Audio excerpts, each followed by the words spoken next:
ដឹងថាវាពិតជាពិបាកខ្លាំងមែនតើដែលឲ្យអ្នកទាំងអស់គ្នាចាកចេញពី toxic relationship ជាពិសេសគឺមនុស្សស្រីតែម្ដងតែបើសិនជាខ្ញុំប្រាប់អ្នកទាំងអស់គ្នាថាបន្ទាប់ពីមើលវីដេអូនឹងហើយអ្នកទាំងអស់គ្នាយ៉ាងហោចណាស់គឺអាច save ពេលវេលារបស់អ្នកទាំងអស់គ្នាដើម្បីចាកចេញពីមនុស្សដែល toxic មួយក៏ toxic relationship ដែលអ្នកទាំងអស់គ្នាកំពុងតែនៅនឹងតាមពិតទៅមនុស្ស toxic គឺមានគ្រប់ទីកន្លែងអ្នកទាំងអស់គ្នាអត់អាចទៅនៅកន្លែងណាមួយដែលអត់មានមនុស្ស toxic ទេតែសំខាន់អ្នកទាំងអស់គ្នាត្រូវរៀនមើលមនុស្សដែលយើងកំពុងតែតាក់ទងជាមួយនឹងឬមួយក៏មនុស្សដែលយើងមានទំនាក់ទំនងជា friendship ក្តីឬមួយ relationship ក្តីហ្នឹងគាត់ជាប្រភេទមនុស្ស toxic ឬអត់បញ្ហារបស់អ្នកទាំងអស់គ្នាជាពិសេសមនុស្សស្រីនៅក្នុង relationship គាត់តែងតែមាន expectation មួយថាក្តីស្រឡាញ់របស់គាត់គឺពិតជាអាចផ្លាស់ប្ដូរមនុស្សផុសនឹងបានខ្ញុំអត់និយាយថានៅលើโลกនឹងអត់មានស្នេហាពិតទេប៉ុន្តែអ្វីដែលខ្ញុំចង់ឲ្យអ្នកទាំងអស់គ្នាធ្វើគឺអ្នកទាំងអស់គ្នាត្រូវតែមាន standard ប៉ុន្តែមិនមែនជា expectation ទេអ្នកទាំងអស់គ្នាមិនអាចទៅរំពឹងមនុស្សម្នាក់ឲ្យគេធ្វើអីឲ្យយើងដូចតែចិត្តយើងចង់បានទេប៉ុន្តែអ្នកទាំងអស់គ្នាអាចរើសមនុស្សណាម្នាក់ដែលអ្នកទាំងអស់គ្នាចង់បានយើងត្រូវមាន standard ថាមនុស្សដែលយើងចង់បានគឺបែបណាប៉ុន្តែអ្នកទាំងអស់គ្នាអត់អាចទៅរំពឹងថាបើសិនជាអ្នកទាំងអស់គ្នាស្រឡាញ់គាត់ឬមួយក៏គាត់ស្រឡាញ់អ្នកទាំងអស់គ្នាគាត់នឹងផ្លាស់ប្ដូរអីគ្រប់យ៉ាងដើម្បីមកបំពេញតម្រូវការរបស់អ្នកទាំងគ្នាហើយដែលមនុស្សស្រីភាគច្រើនគឺគាត់ធ្លាក់ចូលទៅក្នុង toxic relationship ដោយសារតែ expectation របស់គាត់នឹងព្រោះគាត់តែងតែគិតថាក្តីស្រឡាញ់របស់គាត់គឺអាចកែប្រែអ្វីបានគ្រប់យ៉ាងមួយទៀតគាត់គិតថា maybe ប្រហែលជាម្នាក់ផុសនឹងនៅពេលដែលឃើញគាត់ល្អទៅ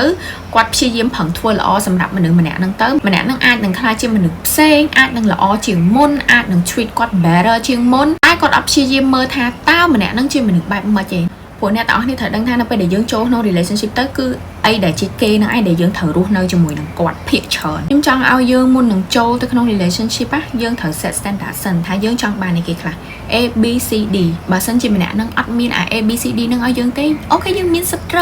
ើថាអូខេបើគាត់មានត្រឹមប៉ុណ្នេះយើងអាចយកគាត់បានអត់យើងអាចទទួលយកគាត់បានអត់បើសិនជាគាត់អត់កែតែយើងទម្លាប់គិតថាអូឥឡូវគាត់មានត្រឹម A B ហើយចឹង C D បើសិនជាយើងស្រឡាញ់គ្នាទៅគាត់ប្រហែលជាធ្វើអានឹងឲ្យខ្ញុំគាត់ប្រហែលជាបន្ថែមខ្លាយទៅជាមនុស្សដែលមានអា C ហើយនឹង D ដែលខ្ញុំចង់បាននឹង no នេះត្រូវដឹងថាយើងអត់អាច control អីបានទាំងអស់ក្រៅពីខ្លួនយើងអញ្ចឹងយើងមិនអាចទៅ control ចិត្តរបស់អ្នកដទៃ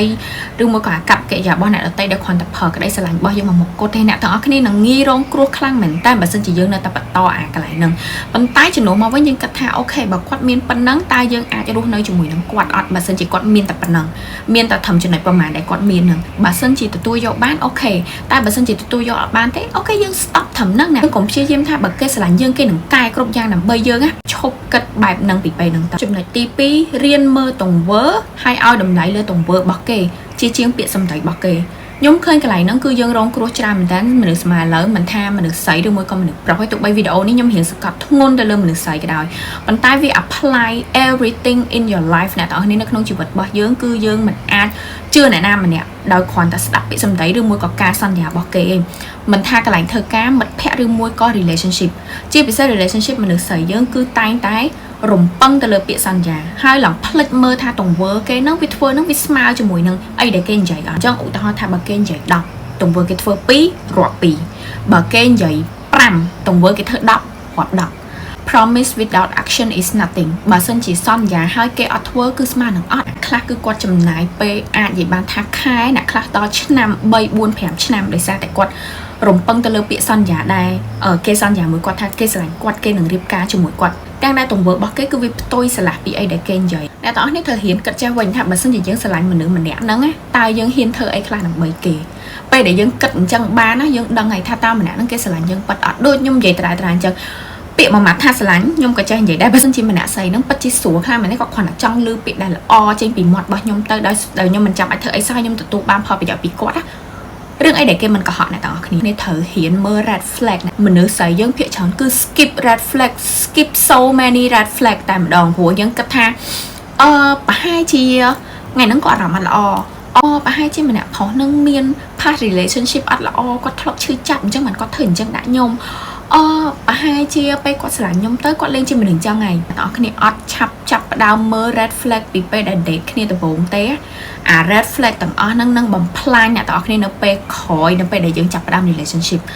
មនុស្សប្រុសដូចគ្នាមនុស្សស្រីដូចគ្នាបើសិនជាយើងចាប់ផ្ដើមឃើញ red flag ហើយហ៊ានមើលហើយហ៊ានកត់ទុកថាអាហ្នឹងជា red flag មិនមែនឲ្យ excuse គេថា ô cái thơ nó để xa rắm cái mình lo bản cái thơ trong mình cho nè tao kia bởi nè tao kia tự rắm mà lo nè tao kia thơ trong đã kẹo chúng nó trong khói ní cứสำคัญขนาดเหมือนแต่haiอาจุยเนี่ยตอนนี้บ้านในขนมการจะเช่นปี toxic relationship ยุ่งจังไงนะอันนี้ cut off your feeling and remember the disrespect มันนึกเพียเฉินคือกัดย่อรำบอกกัดแต่พอเฉินให้กัดหลังพลิกทักเกะ disrespect กัดไอ้ใครไปคลายุ่งดังท่านเนี่ยตอนนี้ปัจจุบันปะคลั่งเหมือนแต่ได้ซาแต่nơi chung một mình nè nâng nè tao khi bắt chị ở sân bay cho đây quát thưa ấy cục giang để viết toxic để viết bằng plan như để viết drain dường tay nè tao khi nơi để xa ta hưởng một cốt cứ feeling bằng nè tao khi nè tao khi nơi trong trăm nè memory là all ấy để cái thoughtful là all Peter Bone bà xin chị nè tao khi nơi tay trôm nơi ao cái để respect nè tao khi từ đài đó it's not gonna get better มันได้ใส่ช้อนครั้งอ่ะได้กดกระทะกดได้ไปเวลีได้คำจำนายมวยมันพอนั่งให้กดกระทะโอ้บัดสันจิกวดเนื้อถวมจมูกมันเพราะนั่งกันแต่อยู่แต่ maybe ปะให้จีมันพอนั่งอาจมือขยัน effort บอกกวดได้กวดผัง stay จมูกมันพอนั่งกรบไปเวลีให้กดกระทะยังในจมูกขี้ยูฮาวจังกวดได้ไปเวลีให้เกนั่งเหมือนอาจจินตนาปีกวดบ้านในบัดสันจิในจมูกเกมายูฮาวจังเดิมมัวเนี่ยต่อขี้ stay เดิมมัวเนี่ยต่อขี้ขาดไปเวลีในขนม relationship มวยหนึ่งยอมอัดควอลท่านไหนตอนนี้เธอจำนายไปประมาณค่ายประมาณชั้นนำใบเรียนไลน์ให้อาจ move on อาจเจนปีกไหลนักบ้านในปนตาแอดลินนั่นแหละตอนนี้เธอแต่เมียน plan B backup plan บัสเซนจีน่ะตอนนี้ปัจจัยตอนอาจเจนตนาบ้านแมนแอดลินนั่นแหละตอนนี้เรียนไลน์ท่าอันเลยนึกยงกับปงนึกน้อง toxic relationship จังนึกไปแต่น้องนี่เรียนไลน์เนี่ยน้องนี่หนูจับเรามีกลุ่มตัดท่าตาเพลินน่ะได้หนักให้อาจารย์บ้านเลยให้มนุษย์ใส่มาจำนวนได้กดอาจารย์บ้านโดยซาแต่กดอัดส่งไปแต่เรียนไลน์ท่าอะไรนั่งกดกับปงแต่เนยกับไหลคอกดกระทะกดเนี่ยคอกดกระทะ everything มาปีกดพวกเนี่ยตอนนี้เธอตั้งท่านับไปได้เยอะนะขนม toxic relationship อะคือมาค้างเตียดมันท่าใส่มันท่าพอยก็ manipulate ยังเธอยังเลยมีอารมณ์ท่ายัง enough ไปได้เยอะนะขนม toxic relationship ยังได้ feel good เนี่ยตอนนี้ยังตั้งแต่ feel what am I doing wrong ตาnhom thời cái khâu ta nhom khoác khát cái lại nè ta nhom là o cái lại na nhom not enough cái lại nè chẳng hay bản thua anh là tao khi nó không toxic relationship này tao thì tay tạ khỏa trường môn mà nữ sấy cứ lên sát tụi bây có sát khăng bản nào cái đó bên ta dương ai mơ ban nó không cao cái này bỏ quạt skin bỏ quạt cứ ọt la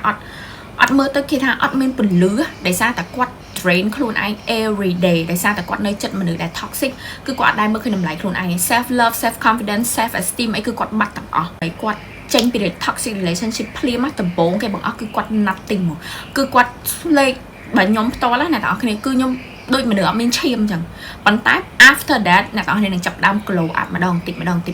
បកមកចំណុចខ្ញុំនិយាយវិញគឺអ្នកនរគ្នាត្រូវតែមាន plan B បានន័យថា at least យើង realize សិនថាខ្ញុំអត់នៅកន្លែងដែលអត់ត្រូវទេតែមនុស្សភាគច្រើនគឺអត់ទេគឺគាត់តែងតែគិតថាអូគាត់ខុសកន្លែងនេះគាត់មិនល្អកន្លែងនេះអញ្ចឹងបានធ្វើឲ្យដៃគូគាត់មិនពេញចិត្តគាត់កន្លែងនេះអញ្ចឹងទៅហើយអ្នកនរគ្នានៅកាន់តែយូរមិនមែនធ្វើឲ្យគេកាន់តែឲ្យតម្លៃអ្នកនរគ្នាកាន់តែគ្រប់អ្នកនរគ្នាជាងមុននេះដើមមកអ្នកនរគ្នានៅដើមមកគេកាន់តែគិតថាអូខេអ្នកទាំងអស់គ្នាប្រហែលជាអត់មានជំរឿហើយអ្នកទាំងអស់គ្នាប្រហែលជា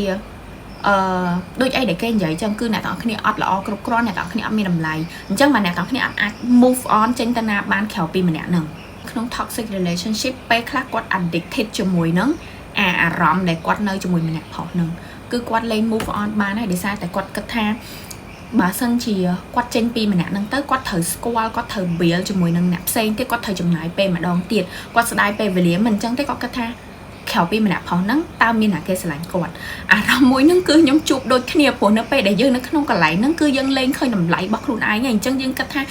អូ at least ណាយើងមានមនុស្សផុសម្នាក់ដែលគេយកយើងព្រោះអីយើងមានតម្លៃទេប៉ុន្តែអ្នកទាំងអស់គ្នាអត់ដឹងទេថាខ្លួនឯងមានតម្លៃប៉ុណ្ណាហើយយើង deserve better អញ្ចឹង self love គឺសំខាន់ខ្លាំងមែនតើមិនថាមុនចូលទៅក្នុង relationship ឬមួយក៏នៅក្នុង relationship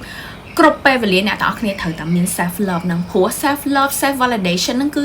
ជាអ្វីមួយដែលយើងអាចឲ្យខ្លួនឯងបានហើយឲ្យបានគ្រប់ពេលទៀតព្រោះបើសិនជាយើងចាំតែរំពឹងពីអ្នកដទៃឬមួយក៏ partner របស់យើងដៃគូរបស់យើងមិត្តភក្តិរបស់យើងអញ្ចឹងអីដែលយើងរំពឹងពីគេវាអត់បានដូចចិត្តយើងទេអូខេបើថ្ងៃហ្នឹងគេអារម្មណ៍ល្អគេនឹងប្រាប់អ្នកទាំងអស់គ្នាអញ្ចឹងចុះបើសិនជាថ្ងៃណាគេអារម្មណ៍អត់ល្អ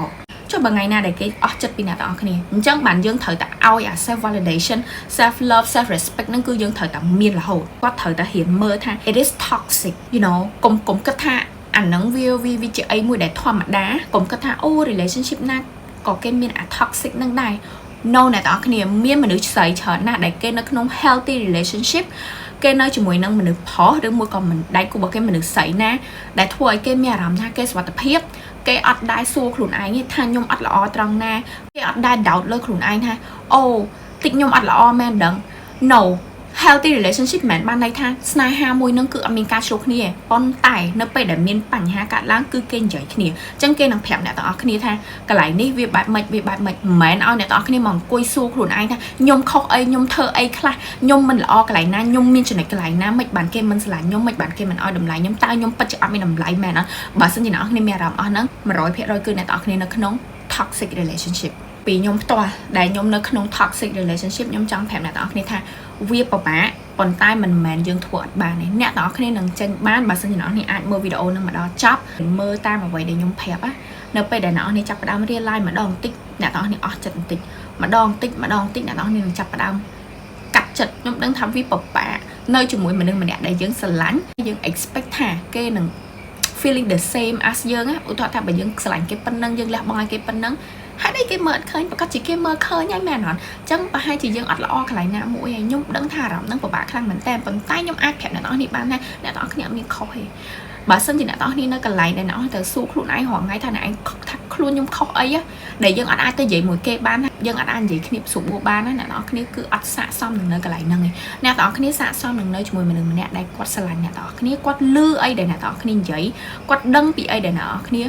គាត់បើកសិតឲ្យអ្នកទាំងអស់គ្នាអាចនិយាយពីអារម្មណ៍របស់ខ្លួនឯងបានខ្ញុំដឹងថាមនុស្សស្រីដែលនៅក្នុង toxic relationship ពិបាកបំផុតគឺក្នុងការ express feeling ព្រោះនៅពេលដែលគាត់ express feeling ម្ដងណាគឺគាត់ទទួលបានការ blame មកវិញថាអូអ្នកឯង sensitive អូអ្នកឯងគិតច្រើនណាអ្នកឯង overthinking អ្នកឯងមនុស្សអ្នកឯងអញ្ចឹងណាអ្នកអញ្ចឹងណាបាទខ្ញុំធុញខ្ញុំអត់ចង់នៅមួយអ្នកឯងអ្នកទាំងអស់គ្នាអត់ deserve រឿងអស់ហ្នឹងឯងអ្នកទាំងអស់គ្នា deserve មនុស្សម្នាក់ដែលអាចស្ដាប់អ្នកទាំងអស់គ្នាបានតើអ្នកទាំងអស់គ្នាមានអារម្មណ៍បែបណាមានអារម្មណ៍បែបម៉េចគ្នាវាឈឺបាត់it's not gonna hurt forever វាអត់ឈឺរហូតទេលោកហៅឥឡូវមើលខ្ញុំមើលអ្នកនរគ្នាម្ដងឥឡូវខ្ញុំនៅតែរស់បានហើយខ្ញុំរស់បានល្អជាងមុនទៀត so បើសិនជាអ្នកនរគ្នាគិតថាមិនដឹងថាចេញបានឬអត់អ្នកនរគ្នាអាចមើលខ្ញុំបានខ្ញុំអាចចេញបានហើយខ្ញុំចេញមកប្រហែលជា7 ឆ្នាំហើយវាពិបាកបន្តិចតែយើងនឹងធ្វើបាន so អរគុណអ្នកនរគ្នាវីដេអូរបស់ខ្ញុំគឺមានតែប៉ុណ្្នឹងហើយខ្ញុំសង្ឃឹមថាអ្នកនរគ្នាចូលចិត្តវីដេអូរបស់ខ្ញុំគឺនឹងធ្វើតែពី experience អីដែលខ្ញុំបានឆ្លងកាត់ផ្ទាល់ឯងSo ជួបគ្នាជាមួយនឹងវីដេអូក្រោយបាយបាយ